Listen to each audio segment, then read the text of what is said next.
एक रिपोर्ट में बताया गया है कि ये कहना गलत नहीं होगा कि चावल संकट से गुजर रहा जापान अब धीरे धीरे ही सही पर इस संकट से निकल पाने में सफल होता हुआ दिखाई दे रहा है। दरअसल जापान में चावल की कीमतों में नरमी देखी गई है, जिसके बारे में जानकारी देते हुए जापानी कृषि मंत्री शिंजिरो कोइजुमी ने बताया कि रविवार तक पूरे सप्ताह में जापान के लगभग 1000 सुपरमार्केट में बिकने वाले चावल की औसत कीमत पिछले सप्ताह की तुलना में 6 येन गिरकर 4205 येन प्रति 5 किलोग्राम हो गई। इस तरह बताया गया कि जापान में चावल की औसत कीमतों में लगातार तीसरे सप्ताह नरमी आई है, लेकिन लगातार 5वें सप्ताह यह 4000 येन से ऊपर रही। जापान के कृषि मंत्री ने चावल की कीमतों को लेकर मीडिया से बातचीत की। कोइजुमी ने कहा कि चावल की कीमतों के संबंध में स्थिति फिर से काफी बदल सकती है, इसलिए हम इस पर बारीकी से नजर रखेंगे। उन्होंने इस दौरान एक सर्वेक्षण का हवाला देते हुए बताया कि हाल ही में 1200 सुपरमार्केट के एक सर्वेक्षण में भी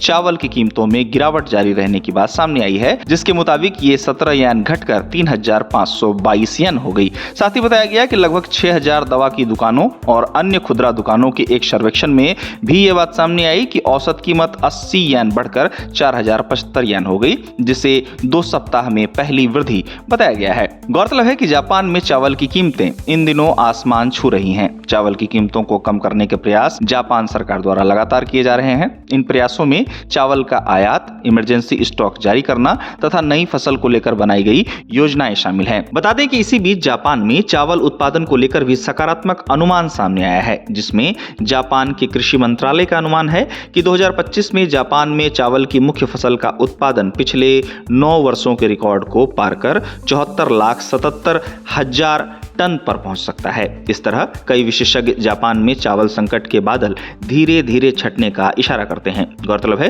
कि जापान में चावल की कीमतें पहले इतनी ज्यादा कभी नहीं बढ़ी थी। चावल की बढ़ी हुई कीमतों ने जापान की जनता की जेब पर बोझ को बढ़ा दिया है। अब चावल की कीमतों को नियंत्रित करने के प्रयास जापान सरकार द्वारा जारी हैं और देखना होगा कि कब जापान में चावल की कीमतें पहले की तरह सामान्य हो पाती हैं।